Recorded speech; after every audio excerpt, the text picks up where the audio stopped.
तो बैटरी के अंदर हम थोड़ी सी इसकी ब्रीफ हिस्ट्री के बारे में बात करेंगे, फिर बेसिक केमिस्ट्री के बारे में बात करेंगे, फिर टाइप एंड कैरेक्टरिस्टिक्स, और फिर उसके बाद जनरल केस स्टडीज जो है उसकी थोड़ी सी स्टडी वो करेंगे।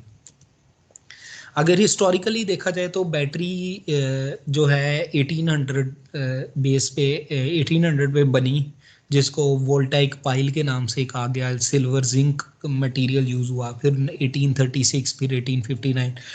जैसे जैसे इसके मटेरियल्स बदलते रहे वैसे वैसे बैटरी की टाइप्स भी बदलती रही। ये अगर आप देखो तो आपको नजर आएगा कि यहाँ पे 1946 सील्ड निकल कैडमियम है, फिर 1960 एल्केलाइन रिचार्जेबल निकल कैडमियम है, फिर 1970 लिथियम सील्ड लेड एसिड है, 1990 निकल मेटल हाइड्राइड है, फिर 1991 लिथियम आयन है, 1992 रिचार्जेबल अल्कलाइन है, फिर लिथियम आयन पॉलीमर है 1999 में।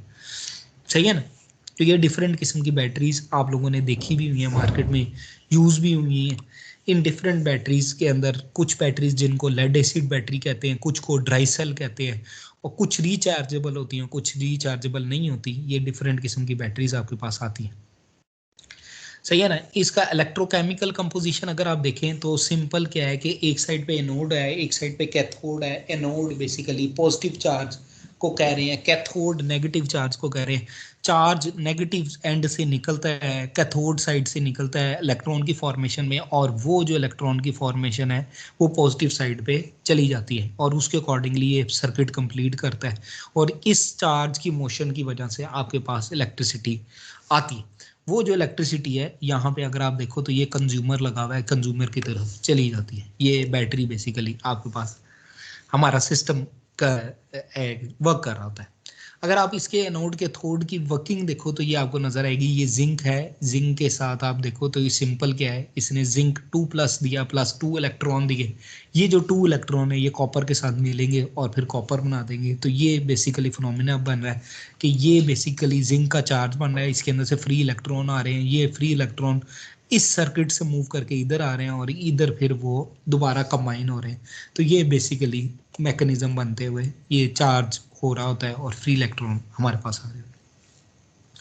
अगर इसकी जो टोपोलॉजीज की बात करें, जो हम इसकी सीरीज की बात करें या टाइप्स की बात करें, तो ये देखो ये आपके पास टाइप्स शुरू में जो मटेरियल्स यूज होते थे ये वो टाइप्स हैं कि भाई गोल्ड था, मरकरी था, फिर सिल्वर, कॉपर, लेड, फिर उसके बाद निकल, फिर कैडमियम, फिर iron, zinc, aluminium, magnesium, sodium, potassium, lithium. ये डिफरेंट किस्म के जो मटेरियल हैं जिनको ऑक्सीडाइज करके इनके अंदर से फ्री इलेक्ट्रॉन लूज करवा के उन फ्री इलेक्ट्रॉन्स को हम एनोड से कैथोड की तरफ मूव कराते हैं, और कैथोड की तरफ ये दोबारा मिक्स होके इलेक्ट्रिसिटी प्रोड्यूस करते हैं। तो ये देखो यहाँ पे गेन इलेक्ट्रॉन की बात आ रही है, यहाँ पे लूज इलेक्ट्रॉन की बात आ रही है। एक साइड एनोड साइड है, दूसरी साइड कैथोड साइड है, और उसके अकॉर्डिंगली ये वर्क कर रही होती। सही है? तो जो नॉर्मली डिस्पोजेबल बैटरीज जो टॉयज वगैरह में यूज होती हैं, जो नॉन रिचार्जेबल बैटरीज हैं, इनमें इनकी जो टाइप्स हैं, इनको zinc carbon, heavy duty zinc chloride, alkaline, lithium, फिर उसके बाद सिल्वर, मरकरी ऑक्साइड और जिंक एयर, ये डिफरेंट किस्म की बैटरीज हैं जो डिस्पोजेबल बैटरीज हैं, जिनको वन टाइम यूज करके डिस्पोज कर दिया जाता है। अच्छा, हमारा मेजर फोकस 2 बैटरीज पे है। एक का है लिथियम आयन बेस्ड बैटरीज और दूसरा लेड एसिड बैटरी जो कॉमनली पाकिस्तान के अंदर यूज होती है। लेड एसिड के अंदर आप देखोगे तो उसके अंदर बेसिकली लेड के वो इलेक्ट्रोड्स बने हुए हैं, और उसके साथ जो है ना एसिड है, और फिर उसके बाद फ्री इलेक्ट्रॉन एनोड और कैथोड के क्रॉस मूव कर रहा है। और दूसरी बेसिकली हमारे पास क्या है, लिथियम आयन बैटरी, और lithium ion battery basically lithium ions बने हुए हैं, और उसकी बेस पे इसके अंदर चार्ज मूव कर रहा है, और वो जो चार्ज है हमारे पास आउटपुट पे दे रहा है। तो आप केमिस्ट्री के अकॉर्डिंगली लेड एसिड को देखो तो उसके अंदर लेड है, सल्फ्यूरिक एसिड है जो इलेक्ट्रोलाइट के तौर पे एक्ट कर रहा है। ये कंपैरेटिवली सस्ती है, ड्यूरेबल है, लो एनर्जी डेंसिटी और टॉक्सिक है। इसका जो मेजर एडवांटेज ये है कि अगर इमीडिएटली थोड़े टाइम के लिए मैक्सिमम करंट चाहिए तो लेड एसिड आइडियल बैटरी है, जबकि अगर आप एक कंटिन्यूस करंट चाहिए तो लेड एसिड कोई इफेक्टिव बैटरी नहीं रहती। इसलिए स्पेसिफिकली पूरी दुनिया के अंदर ये सबसे ज़्यादा गाड़ियों के अंदर यूज़ हुई, और गाड़ियों के अंदर यूज़ होने का मेजर मकसद ये है कि ये आपने मतलब कि एक सर्टन टाइम के लिए गाड़ी को स्टार्ट करने के लिए इस बैटरी का करंट यूज़ किया, और इस वजह से ये इफेक्टिवली यूज़ होती रही। लेकिन हम क्योंकि पाकिस्तान में यूपीएस के लिए या पाकिस्तान के अंदर सोलर के साथ लेड एसिड बैटरीज को लगा रहे हैं, जो फिजिकली तौर पे एक आइडियल सोर्स नहीं है और इसकी लाइफ भी उतनी इफेक्टिव नहीं है जितनी फिजिकली तौर पे बाकी जो लिथियम आयन वगैरह हैं उनकी लाइफ होती है। जिस तरह पूरी दुनिया के अंदर अब जो बैटरीज यूज़ हो रही हैं वो लिथियम आयन बैटरीज हैं, लेड एसिड बैटरीज नहीं है, लेकिन पाकिस्तान के अंदर अभी भी लेड एसिड में यूज़ हो रही है। देखो ये इसकी देख आप अगर इसकी स्टैटिस्टिक्स देखो तो इसके अंदर लो सेल्फ डिस्चार्जिंग है और सेल्फ डिस्चार्जिंग इसका जो है 40% इन 1 ईयर 3 मंथ्स फॉर निकल कैडमियम और नो मेमोरी, यानी कि अपना जो पैटर्न है चार्जिंग डिस्चार्जिंग का पैटर्न, इसके अंदर कोई मेमोरी नहीं होती। नहीं तो कुछ बैटरीज के अंदर चार्जिंग डिस्चार्जिंग का पैटर्न एक किस्म का स्टोर हो जाता है और उसके अकॉर्डिंगली उसका फिर बिहेवियर चला जाता है। तो इसके अंदर फिजिकली तौर पे कोई मेमोरी नहीं होती। Can not be stored when discharge और limited number of full discharge और danger of over heating during charging, यानी कि जब ओवर हीटिंग होगी तो ये डेंजरस होगी। ये बेसिक आप इसकी जो लेड एसिड की हमारे पास आ जाती है, सही है ना। और अच्छा उसके बाद रेटिंग्स के अकॉर्डिंगली आ जाता है इसका सीसीए कोल्ड क्रैंकिंग एम्पियर्स जो है आपके पास आ जाता है, और फिर आरसी यानी कि रिवर्स कैपेसिटी आ गई कि मिनट्स जो है ये कितने कैपेसिटी इसके अंदर एब्जॉर्बल। फिर आपके पास आ जाती है जिसको कहते हैं डीप डिस्चार्ज बैटरी। तो डीप डिस्चार्ज बैटरीज वो बैटरीज होती हैं जो अगर हम उसको बिल्कुल एंड तक डिस्चार्ज कर दें तो दोबारा डिस्चार्जेबल हो, अदर जिसको डीप साइकिल भी हम कहते हैं। ये लेड एसिड में एक टाइप आती है जिसके अंदर स्पेसिफिक मैकेनिज्म यूज किया जाता है ताकि ये डीप डिस्चार्ज के लिए भी यूज हो। अच्छा उसके बाद आती है lithium ion batteries. Lithium ion batteries को अगर आप इसकी केमिस्ट्री देखें तो इसके अंदर बेसिकली ग्रेफाइट, कोबाल्ट और magnesium, graphite normally negative charge के लिए, कोबाल्ट और मैग्नीशियम पॉजिटिव चार्ज के लिए। फिर उसके बाद नॉन एक्वस इलेक्ट्रोलाइट है। फिर इसके फीचर्स जो हैं 40% मोर कैपेसिटी देन निकल कैडमियम, इसकी कैपेसिटी निकल कैडमियम से ज़्यादा है। फ्लैट डिस्चार्जिंग कर्व इसका बनता है।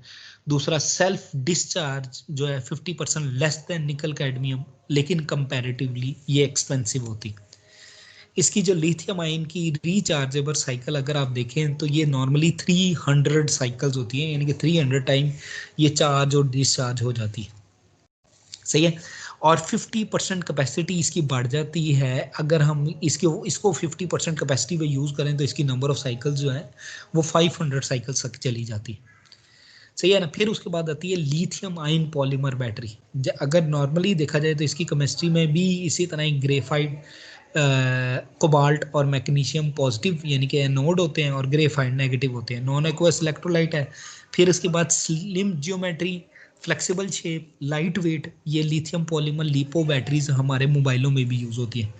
Potentially lower cost, lower energy density, fewer cycles than lithium ion, lithium ion से कम साइकिल्स इसके होते हैं, लेकिन कंपैरेटिवली ये हमारे ऐसे जिस तरह लैपटॉप्स वगैरह हो गए, मोबाइल हो गए, या ऐसी एसेसरीज जिधर हमें लो वेट बैटरीज चाहिए उधर हम ये यूज़ करते हैं। अब बैटरी के अंदर जो मेजर क्रूशियल चीज़ है उसको आप कहते हैं बैटरी मैनेजमेंट सिस्टम।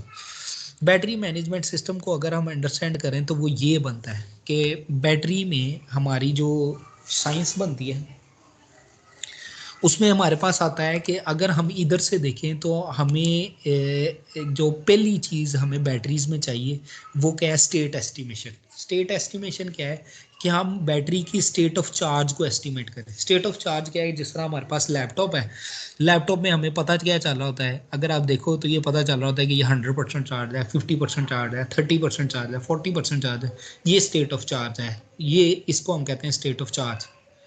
फिर स्टेट ऑफ एनर्जी, यानी कि ये कितने टाइम के लिए हमें ये एनर्जी प्रोवाइड कर सकेगा, इसको हम कहते हैं स्टेट ऑफ एनर्जी।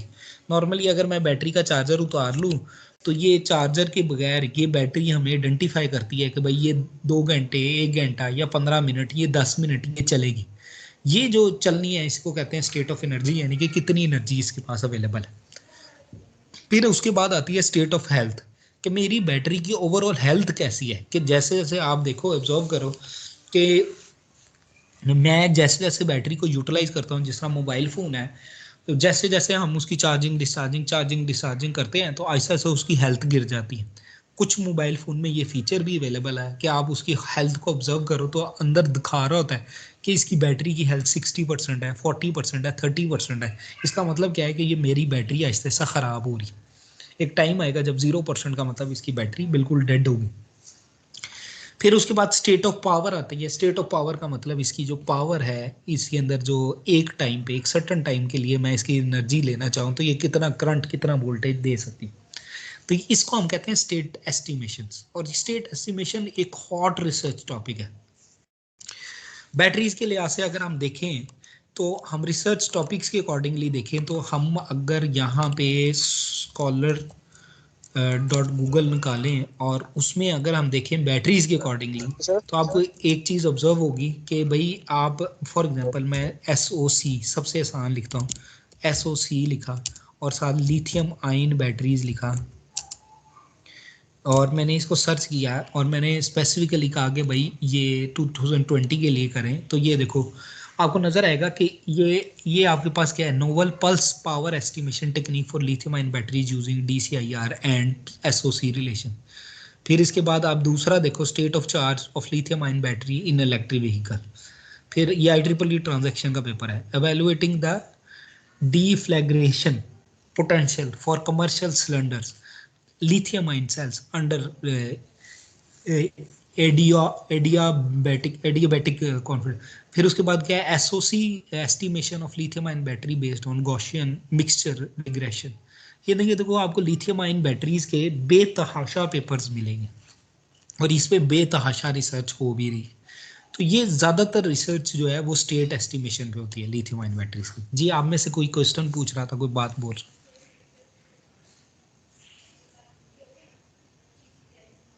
हाँ जी। अच्छा, दूसरी चीज आती है वो बैटरी की सेफ्टी आती है। आप जब बैटरी को मैयर कर रहे हो तो बैटरी के पैरामीटर्स मैयर कर रहे हो तो बैटरी की सेफ्टी बड़ी इंपॉर्टेंट है। बैटरी के अंदर से करंट कितना ट्रैवल कर रहा है, बैटरी के अंदर से वोल्टेज कितना ट्रैवल कर रहा है, या बैटरी के अंदर का जो टेम्परेचर है वो ओवर हीट तो नहीं हो गया। अगर ओवर हीट हो गया तो उसको प्रोटेक्शन करने के लिए तो ये बैटरी की सेफ्टी बड़ी इंपॉर्टेंट है। तीसरी चीज है चार्ज इक्वलाइजेशन, कि जो बैटरीज लग रही हैं नॉर्मली एक वो स्टैक की फॉर्मेशन में लग रही हैं। तो हम चाहते हैं कि जो बैटरी चार्ज हो वो भी इक्वल चार्ज, हर स्टैक में इक्वल चार्ज आए, और जब बैटरी डिस्चार्ज हो तो हर स्टैक में इक्वली डिस्चार्ज हो। इसको हम कहते हैं चार्ज इक्वलाइजेशन। पांचवा चीज जो इम्पोर्टेंट है वो चीज क्या है, मोनिटरिंग। हमने ये चीज क्या करना है कि बैटरी को बार बार मोनिटर करते रहना है कि उसका करंट, वोल्टेज, उसकी चार्जिंग, उसकी डिस्चार्जिंग, उसके बिहेवियर को मोनिटर करते रहते हैं। और अगर कोई बैटरी एबनॉर्मल बिहेव कर रही है तो उसका अलार्म जनरेट करते हैं ताकि ओवरऑल बैटरी बैंक ना डैमेज हो जाए। स्पेसिफिकली जो एक सर्टन बैटरी एबनॉर्मल बिहेव करी है उससे रिप्लेस कर दिया जाए। फिर आती है डाटा लॉगिंग। डाटा लॉगिंग यानी कि इस बैटरी के चार्ज को कहीं पे स्टोर करने को डाटा लॉगिंग कहते हैं। और आखिरी आ जाती है उसकी एफिशिएंट मैनेजमेंट सिस्टम, के आपने मैनेज करना है कि ये इसके अंदर इसके स्पेसिफिक एल्गोरिदम्स होते हैं जिसकी बेस पे मेरी बैटरी चार्ज हो रही है, डिस्चार्ज हो रही है और मैक्सिमम रिजल्ट आउटपुट पे दे रही है। तो ये आपका स्टेट एस्टिमेशन आ गई, ये आपको नजर आ रही है, state of charge, state of energy, state of health, state of power, ये स्टेट एस्टिमेशन आ गई। ये सेफ्टी आ गई कि भाई आपने फॉल्ट को डायग्नोज करना है तो estimate fault, observation, networking, over current, insulation, uniformity, ये आपने इसकी सेफ्टी में आ जाता है। फिर सेंसिंग एंड अलार्मिंग आ गया, फिर चार्ज कंट्रोल मैकेनिज्म आ गया, फिर थर्मल मैनेजमेंट आ गया, फिर सर्किटरी मैनेजमेंट आ गई। ये सारी बैटरी की सेफ्टी आ जाती है। फिर आ जाता है कि चार्ज इक्वलाइजेशन। तो चार्ज इक्वलाइजेशन में बैटरी इक्वलाइजेशन और इक्वलाइजेशन है एल्गोरिथम। तो बैटरी इक्वलाइजेशन में हमारे पास एक्टिव चार्जिंग भी होती है और पैसिव चार्जिंग भी होती है, यानी कि इक्वलाइजेशन करनी है तो एक्टिव क्या है कि अगर एक बैटरी ज़्यादा चार्ज हो गई है तो उस बैटरी का चार्ज दूसरी बैटरी में चला जाए, इसको कहते हैं एक्टिव इक्वलाइजेशन। और पैसिव इक्वलाइजेशन क्या है कि आपकी अगर बैटरी ज़्यादा चार्ज हो गई है तो उस बैटरी को डिस्चार्ज करने के लिए हम कोई रेजिस्टेंस लगा के उसे डिस्चार्ज करते हैं। सही है ना। और इसके जो एल्गोरिदम्स है वो नॉर्मली वोल्टेज बेस्ड होते हैं, स्टेट ऑफ चार्ज बेस्ड होते हैं, वोल्टेज, करंट, पावर की बेस पे होते हैं, डिफरेंट किस्म के पैरामीटर्स पे डिसीजन ले रही होती है। अच्छा, फिर उसके बाद मॉनिटरिंग के लिए हम वोल्टेज को, करंट को, पावर को, टेम्परेचर को फिर कनेक्शंस को, स्मोक को, इंसुलेशन को, इन चीज़ों को मॉनिटर कर रहे होते हैं। उनको शो करवाने के लिए हमारे पास HMI होती है, ह्यूमन मशीन इंटरफेस होती है, और PC बेस्ड डाटा लॉगर वगैरह अवेलेबल होते हैं। फिर एफिशिएंट मैनेजमेंट के लिए फिर हमारे पास कंट्रोल मैनेजमेंट आती है, कम्युनिकेशन चैनल मैनेजमेंट आती है, हाई स्पीड नेटवर्किंग के मैकेनिज्म आता है जो WLAN या GPRS या 4G वगैरह हमारे पास आ जाते हैं। तो ये बैटरी मैनेजमेंट सिस्टम की मेन साइंस को यहाँ पे ख़त्म किया जाता है। अब यहाँ पे इम्पोर्टेंट जी कर दें, क्या कह रहे हो? लॉगिंग। डाटा लॉगिंग क्या है कि आपने डेटा को स्टोर करना है, जो बैटरी बिहेवियर दे रही है उस बिहेवियर को आपने कहीं ना कहीं स्टोर करना है, उसको हम डाटा लॉगिंग कहते हैं। डाटा लॉगिंग क्या होती है कि भाई फॉर एग्जांपल मैंने बैटरी के 3 महीने का डाटा देख लिया, 4 महीने का डाटा, 5 महीने का डाटा, कंटिन्यूस डाटा जो मॉनिटर हो रहा है वो अलग है, और उस मॉनिटर डाटा को आपने प्रॉपरली कहीं पे पार कर दिया किसी मेमोरी स्पेस में, ताकि उस डाटा को कहीं पे यूटिलाइज करना हो तो किया जा सके, उसको हम डाटा लॉगिंग कहते हैं। ठीक है, ओके सर। अच्छा फिर उसके बाद आप अगर देखो तो जो पीवी सिस्टम में बैटरी, क्योंकि पीवी सिस्टम हाईली पावर होता है, तो इसके अंदर जो मॉनिटरिंग, इसकी जो प्रोटेक्शन है, ये हाईली सोफिस्टिकेटेड किस्म का सिस्टम लगा होता है। इसकी जो है, इसकी जो मैकेनिज्म है या इसका जो बैटरी मैनेजमेंट सिस्टम है, इसको मेंटेन करने के लिए, सही है ना। अब यहाँ पे जो मेजर इंपॉर्टेंट चीज़ है वो ये है कि हमने बैटरी की लाइफ को प्रोलॉन्ग करना है। ये मेजर इंपॉर्टेंट चीज़ है जिसकी बेस पे हमें फिर डिसीजन लेना होता है। नॉर्मली जो डिफाइंड लाइफ होती है, नॉर्मली जिस वजह से हम कहते हैं भाई 3 साल, 4 साल या 5 साल होती है, फिजिकली तौर पे हम सालों की बेस पे बैटरी की लाइफ को आइडेंटिफाई कर रहे हैं, जो फिजिकली रॉन्ग है, गलत है। बैटरी की लाइफ जो स्पेसिफिकली डिसाइड होती है वो होती है चार्जिंग डिस्चार्जिंग साइकिल्स पे। जिस तरह लिथियम आयन की बैटरी की लाइफ है वो 300 to 500 चार्जिंग या डिस्चार्जिंग साइकिल, यानी कि अगर एक बैटरी जो है एक दिन में चार्ज हो रही है और फिर डिस्चार्ज हो रही है, इसका मतलब एक साइकिल कंप्लीट होगी। जब वो 300, 400 या 500 साइकिल कंप्लीट करेगी तो इसका मतलब है मेरी बैटरी अपनी लाइफ पूरी कर गई। तो ये सिर्फ फुल चार्ज होने को एक साइकिल कंसीडर करेंगे, फुल चार्ज 100% चार्ज। हाँ, ये थोड़ा सा आपने समझना है कि फुल चार्ज और कम चार्ज में फ़र्क क्या है, मैं आपको अभी दिखाता हूँ। तो ये चीज़ क्या है कि अगर मैंने नंबर ऑफ लाइफ्स मैंने इसकी बढ़ानी है, यानी कि इसकी चार्जिंग साइकिल्स को बढ़ाना है, तो मैं क्या कर सकता हूँ, मैंने अगर इसकी 10% चार्जिंग इसकी कम कर दी, यानी कि मेरा अगर बैटरी 100% चार्ज होती थी उसकी जगह मैंने 90% चार्ज किया और 10% डिस्चार्ज तक लेके गया, यानी कि 0% डिस्चार्ज भी नहीं किया और 90% से ऊपर भी नहीं किया, तो इसकी ओवरऑल साइकिल्स बढ़ जाएंगी, यानी कि 10 टाइम्स इसकी साइकिल्स बढ़ जाएंगी। सही है ना। अदरवाइज अगर मैं वैसे बात करूं तो ये जो आप साइकिल डिस्चार्जिंग और यानी कि टॉप 10% पे चार्ज कर रहे हो और फिर टॉप 10% तक डिस्चार्ज कर रहे हो, तो ये बेसिकली एक साइकिल बनती है। फुल्ली डिस्चार्ज और फुल्ली चार्ज, तो ये एक साइकिल बनती है। सही है ना। तो हम जब बैटरी की लाइफ को मॉनिटर कर रहे होते हैं या चार्जिंग डिस्चार्जिंग साइकिल को ऑब्जर्व कर रहे होते हैं, जो जो चीज़ हम ऑब्जर्व कर रहे होते हैं उसका वोल्टेज ऑब्जर्व कर रहे होते हैं और उसका करंट ऑब्जर्व कर रहे होते हैं, और उसके साथ जो तीसरी चीज़ ऑब्जर्व करते हैं वो है टेम्परेचर। हमने जो चार्जिंग है उस फेस को कहते हैं एसओसी, स्टेट ऑफ चार्ज, यानी कि मैक्सिमम चार्ज हो रही है, और जब बैटरी डिस्चार्ज होती है उसे हम कहते हैं डेप्थ ऑफ डिस्चार्ज, डीओडी। सही है ना। और डीओडी क्या है कि यानी कि मेरी बैटरी कितने लेवल तक डिस्चार्ज हो सकती है, यानी कि किस मिनिमम लेवल तक डिस्चार्ज हो सकती है। यानी कि अगर आप देखो कि अगर मैंने 100% बैटरी फुल्ली डिस्चार्ज कर दी तो मेरी जो बैटरी की लाइफ है वो 300 to 500 है।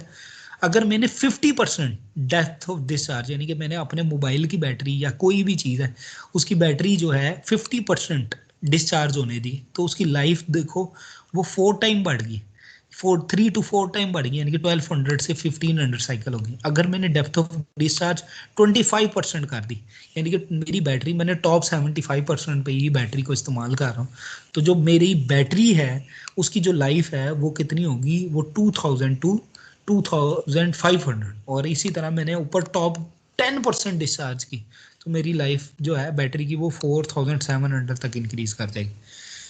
तो जो नॉर्मल मैकेनिज्म है, हम अज्यूम करते हैं कि मेरी बैटरी 100% चार्ज हुई है और 100% डिस्चार्ज हुई है, ये नॉर्मल मैकेनिज्म है। अदरवाइज क्या है कि अगर मैंने बैटरी की लाइफ को बढ़ाना है तो मैं इसको एक्सट्रीमली चार्ज भी ना करूं और एक्सट्रीमली डिस्चार्ज भी ना करूं, तो हमारे मतलब कि एक्सट्रीमली डिस्चार्ज ना करूं तो मेरी लाइफ बढ़ जाएगी। तो जो स्टेट ऑफ चार्ज है एसओसी, वो हम कह रहे हैं कि भाई ये डिसाइड करती है कि मेरी बैटरी कितनी चार्ज है। जिस तरह आप देखो कि लिथियम आयन बैटरी जब फुली चार्ज होती है वो 4.2 वोल्ट पर सेल उसके अंदर आ रहे होते हैं, और जब उसके अंदर से जैसे जैसे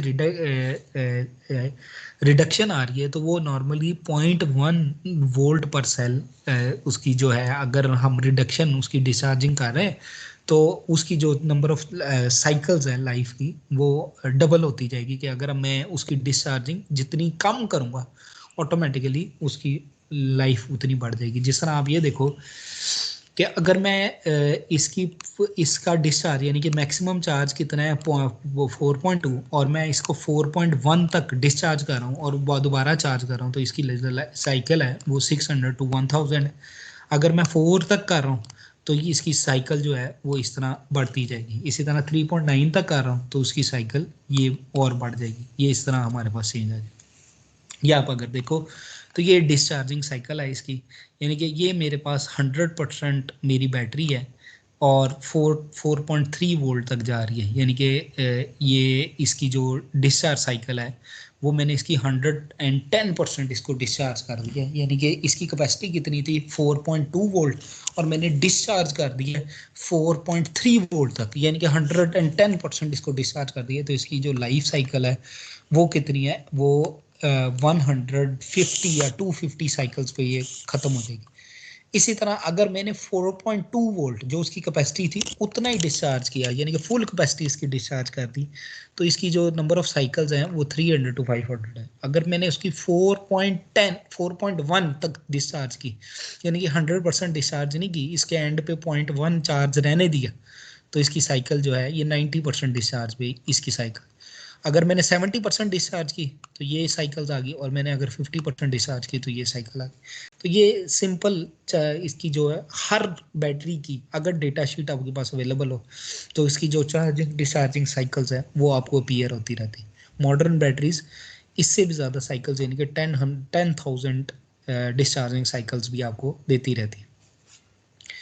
तो ये आप देखो कि अगर मैंने लाइफ को ऑप्टिमाइज करना है तो आइडियल वे क्या है कि ना तो मैं बैटरी को ओवरचार्ज करूं यानी कि 80% से अबव लेके जाऊं, और ना ही बैटरी को ओवर डिस्चार्ज करूं यानी कि 40% से लेस लेके जाऊं, और मैं वर्किंग रेंज जो बैटरी की बनाऊं वो 40 to 80 के दरमियान में बनाऊं। तो आइडियल वे है कि मेरी बैटरी की कैपेसिटी भी बढ़ जाएगी और मैक्सिमम चार्जिंग भी देती रहेगी। तो ये आप देखो कि ये आपकी चार्जिंग मैकेनिज्म ये फुल चार्ज होगी। आप अगर डिस्चार्ज कर रहे हो, ये देखो 1 2 3 4 ये डिस्चार्ज, इससे नीचे डिस्चार्ज ना करो। तो आप देखो कि अगर मैंने वर्किंग करनी है तो आइडियल वे क्या है कि फॉर एग्जांपल ये 90% बैटरी है, आपने 60 या 30 या 20% या 40% तक गए और फिर इसी साइकिल में जाते रहे, बैटरी को ओवर चार्ज भी नहीं किया और बैटरी को ओवर डिस्चार्ज भी नहीं किया, दोनों सूरतों में हमारी बैटरी डैमेज हो जाएगी। तो ये हमारे पास वर्किंग ऑपरेशन आ जाता है। तो ये देखो ये आपके पास आ गई कि भाई ये है ओवर वोल्टेज प्रोटेक्शन, ये अंडर वोल्टेज प्रोटेक्शन है कि ओवर वोल्टेज यानी कि एक सर्टन वैल्यू से ऊपर ना जाए, अंडर वोल्टेज एक सर्टन वोल्टेज से नीचे ना जाए, और उसके दरमियान में ये ऑपरेट करती रहे। जब ऊपर जाएगी या नीचे जाएगी तो उसकी नंबर ऑफ साइकिल्स कम हो जाएगी। अच्छा, उसके बाद आता है कि ये किस स्पीड से चार्ज होती है, उसे कहते हैं करंट। कि जब करंट जितना करंट हम इसे दे रहे हैं उसको हम कहते हैं सी रेट। सी रेट बेसिकली वो चार्जिंग रेट है जिस पे मेरी बैटरी चार्ज हो रही है, सही है ना।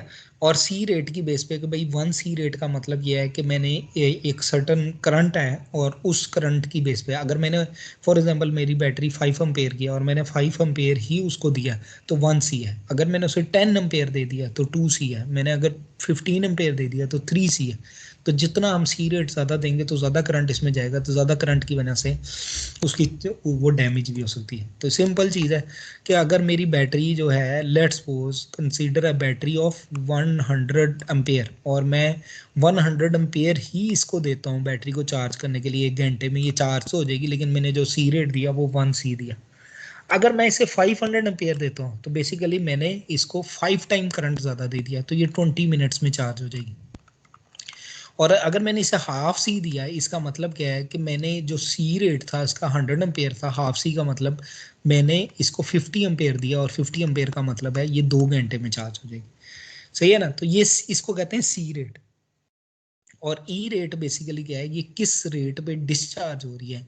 ई रेट बेसिकली क्या है कि ये इसकी एनर्जी किस रेट पे डिस्चार्ज हो रही है, उसको ई रेट कहते हैं। तो ये यहाँ पे अगर आप देखो तो ये आपके पास ये अगर आप ग्राफ देखो तो ये जो ब्लैक लाइन है ये इंडिकेट कर रही है कि अगर 1 सी रेट होगा तो ये इसकी कैपेसिटी कैसे डाउन हो रही है। इसी तरह अगर आप देखो 2 सी रेट होगा तो उसकी कैपेसिटी किस तरह। तो ये बेसिक फ़र्क में आती है एक बात कि भाई जितना आप सी रेट उसको ज़्यादा देते रहोगे उतना बैटरी के चांसेस होंगे कि बैटरी गर्म भी हो, और गर्म होने की वजह से उसकी लाइफ भी डैमेज हो जाए। सही है ना? और ये आपने ज़हन में रखना है कि जिस तरह ये चार्जिंग कर रही है उसी तरह डिस्चार्जिंग में है कि अगर मैं हैवी करंट से बैटरी को डिस्चार्ज करूँगा तो जो इमीडिएटली उसके अंदर से चार्ज ड्रॉप होंगे तो ऑटोमेटिकली वो हीट अप होगी, और हीट अप होने की वजह से उसकी इंटरनल रेजिस्टेंस बदलेगी, और इंटरनल रेजिस्टेंस जो है इंटरनल टेम्परेचर को बदलाएगी, और अंडर इंटरनल टेम्परेचर जो है मेरी बैटरी को डैमेज कर देगा। तो ये यहाँ पे आपने ये चीज़ देखना है कि जो लिथियम आयन बैटरीज हैं ये नॉर्मली फ्रेजाइल होती हैं और हैवी लोड के लिए सूटेबल नहीं होती। अगर आपने हैवी लोड के लिए जिस तरह स्पेसिफिकली जिस तरह इलेक्ट्रिक व्हीकल्स हैं इसके लिए अगर हमने जाना है तो फिर हमें देखना पड़ेगा कि उसकी कैपेसिटी कितनी है और कितना वो सी रेट सपोर्ट कर सकती है, और उसके अकॉर्डिंगली हमने फिर बैटरीज को चार्ज करना है। नॉर्मली हम कहते हैं ये लेवल 1 चार्जिंग है, लेवल 2 चार्जिंग है, लेवल 3 चार्जिंग है, डिपेंडिंग ऑन कैपेसिटी कि ये कितना सी रेट को अलाउ करती। क्या अगर लेवल 1 चार्जिंग है तो इसका मतलब है नॉर्मल करंट को सपोर्ट कर रही है, इससे ज़्यादा को नहीं सपोर्ट कर रही। लेकिन लेवल 2 चार्जिंग का मतलब ये है कि अगर मैं फास्ट चार्जिंग करना चाहता हूँ तो मेरी बैटरी फास्ट चार्जिंग को सपोर्ट भी कर ले। तो ये इस पे डिपेंडेंट है कि भाई हमारे पास ये करंट की कितनी लिमिट है, और उस करंट की बेस पे हमारे पास बैटरी की जो इंटरनल रेजिस्टेंस है वो डैमेज है। बैटरी की लाइफ बेसिकली डिपेंडेंट ही इस बात पे होती है कि जो उसकी इंटरनल रेजिस्टेंस है वो आहिस्ता आहिस्ता डैमेज होना शुरू हो जाती है, और जब इंटरनल रेजिस्टेंस डैमेज होना शुरू हो जाती है जो उसका इंटरनल केमिकल मेटाबॉलिज्म है वो ख़राब हो जाता है, और उसकी वजह से बैटरी फिर उस तरह चार्ज नहीं होती जिस तरह हमारे पास न्यू बैटरीज चार्ज होती थी। सही है ना? नॉर्मली बैटरी वो टेम्परेचर की वजह से वो फिर एग्जॉस्ट कर जाती है, और एग्जॉस्ट का मतलब यही है कि वो डैमेज हो जाएगी। तो आइडियल वही है कि भाई 40 to 80% के अंदर आप बैटरी को चार्ज करो और डिस्चार्ज करो तो आपकी बैटरी डैमेज नहीं होगी।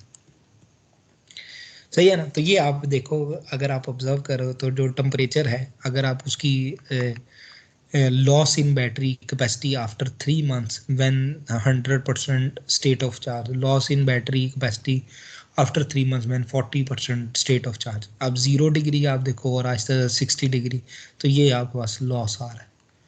ये देखो जिस तरह टेम्परेचर चेंज हो रहा है ऑटोमेटिकली, तो जितना हीट अप हो रहा है उतना फिर लॉस की तरफ आ रहा है। तो कम से कम फीचर बैटरी मैनेजमेंट में क्या होना चाहिए कि स्टेट ऑफ चार्ज को मैयर करे और उसे कंट्रोल करे, डेप्थ ऑफ डिस्चार्ज को मैयर करे और उसे कंट्रोल करे, ओवर वोल्टेज की प्रोटेक्शन करे, ओवर करंट की प्रोटेक्शन करें, अंडर वोल्टेज की प्रोटेक्शन करें। सही है ना? और डेप्थ ऑफ डिस्चार्ज की को लिमिटाइज करे, सी रेट को मैयर भी करे और उसे कंट्रोल भी करे। सही है ना? सी रेट फॉर चार्जिंग भी करे और सी रेट फॉर डिस्चार्जिंग भी करे। फिर एक्सेसिव करंट ड्यूरिंग चार्जिंग और डिस्चार्जिंग दोनों सूरतों में उसे कंट्रोल करें, और इन केस शॉर्ट सर्किट होता है उसको भी प्रोटेक्ट करें। तो ये हमारे पास मिनिमम चीज़ें आती हैं। फिर आपके पास आता है टेम्परेचर कि high ambient temperature, over heating, exceeding the cell temperature, ये दोनों चीज़ें नहीं होनी चाहिए।